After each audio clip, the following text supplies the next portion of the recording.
That's why Pinochet is a problem for the left, because he helped his people. And that's why they hate him.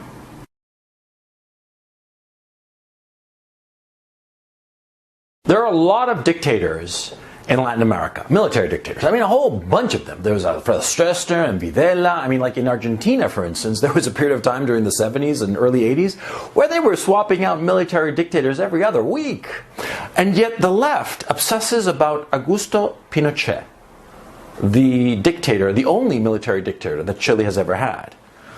Now, his government was from 1973 to 1990.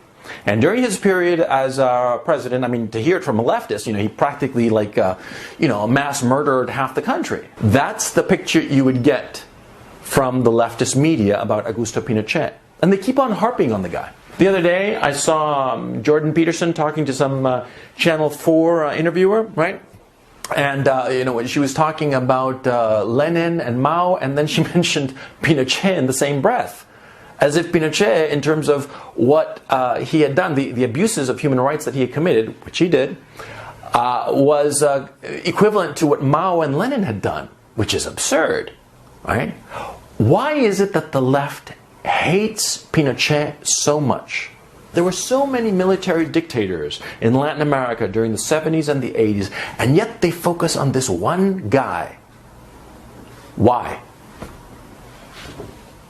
Why Pinochet? Why not Stroessner? Stroessner killed basically 20 times more people than Pinochet in his 30-odd year regime. Stroessner was a thief, a murderer, a rapist. He was horrible by any metric. And yet the left never mentions Alfredo Stroessner. They only mention Pinochet. Why? I always tell you guys, you have to ask the why question, because why explains so much. Much more than how or the what or the where. Why? Why is something going on? The left hates Pinochet for a very, very simple reason. You see, during his 17-year dictatorship, and it was a dictatorship, during that period of time where he did commit human rights abuses, and there were approximately 3,000 people were murdered by the Pinochet dictatorship. 70% of those in the first 18 months. So it wasn't so bloodthirsty. It was more at like the lines that at the very beginning, a lot of people were killed who were probably going to wind up being guerrilla fighters in a possible civil war. But that's for another conversation. Pinochet did a lot of things that were bad. But the problem with Pinochet is that he did a lot of things that were good. The Pinochet dictatorship outright said that it was a right-wing dictatorship. It didn't fuck around. It didn't pretend to be something it wasn't. It says, we are a right-wing dictatorship. And they implemented right-wing policies. Free market ideas of free movement of capital and free movement of labor, lowering tariffs and trade barriers, privatizing the retirement system, creating individual retirement accounts, privatizing the healthcare system, and creating two parallel systems, one public for the poor and one private for everybody else, and a private system that is extraordinarily good, extraordinarily cheap. Look at OECD figures where Chile appears. It's among the most efficient healthcare systems of all the OECD countries and the cheapest for the consumer. Chile spends less on healthcare than practically any other OECD country. Compare that to the United States, which is the most expensive healthcare system of all the OECD countries. Pinochet did a whole bunch of things. For instance, Pinochet threw all of the Chilean oligarchy into jail in 1980-81. Yeah, there was a big financial crisis. A lot of banks did a lot of stupid shit, illegal shit. And Pinochet swept them all up, all of these oligarchs, all these people who owned these banks, and tossed them into jail. And, nationalized the banks, wiped out the shareholders, i.e. these oligarchs, and reorganized the financial system.